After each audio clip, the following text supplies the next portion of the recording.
Allez, nouveau format court, ça concerne les futures évolutions de Home Assistant et notamment la partie MQTT. Si vous avez installé par exemple les toutes dernières versions de Home Assistant, vous commencez à avoir des messages de warning, d'alerte, attention, les définitions de certains objets en MQTT n'est plus valide et il va falloir les modifier. Donc c'est un peu l'objet de ce format court et je vais l'illustrer notamment sur la redéfinition, la modification de définition de tout ce qui est les objets MQTT liés au routeur solaire off-grid. Et je mettrai évidemment tous les fichiers à mettre en description.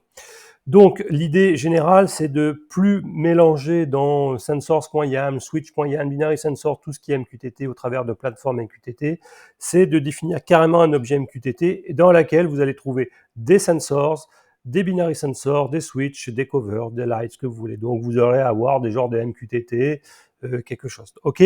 Comment ça fonctionne? Eh bien, ce que je vous propose, c'est que dans le configuration.yam, vous savez que j'ai pas mal d'inclusion de fichiers au travers de dièse include. Vous faites ça pour les sensors, les binaries, etc. Light. Eh bien, regardez à la fin, j'ai rajouté MQTT 2 points, un nouveau dièse include avec le fichier YALM général que vous voyez MQTT avec un s.yalm.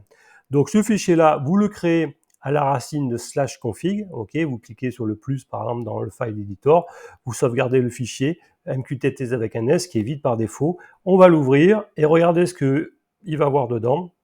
Donc on va aller, hop, et qu'est-ce que vous voyez? Eh bien, vous allez avoir d'autres inclusions. Et ça va concerner les binary sensors. Vous avez un dièse include. Cette fois-ci, le nom du fichier YAML, c'est mqtt underscore binary sensors.yaml. La partie sensors, donc on sait bien que c'est du MQTT, c'est mqtt/sensors.yam, switch, etc. Si vous avez des lights, vous faites light dièse include mqtt underscore lights.yam. Si vous avez des covers, etc., etc. Tout ce qui doit être défini en cover en différents types d'objets. D'accord. Maintenant, on va regarder ce que se trouve, par exemple, on va dire la partie sensor, parce que c'est ce fichier-là qui sera vraisemblablement le plus plein par toutes vos entités MQTT. Quoique.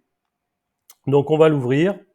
Et donc, tout ce qui est MQTT Sensors ici, donc vous créez évidemment avec le plus.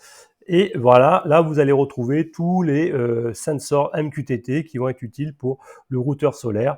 Et donc, la nouveauté, c'est qu'au lieu de commencer par sensor type plateforme MQTT, maintenant, c'est directement un -name, le nom de l'entité qui apparaîtra dans Home Assistant et le state topic, etc.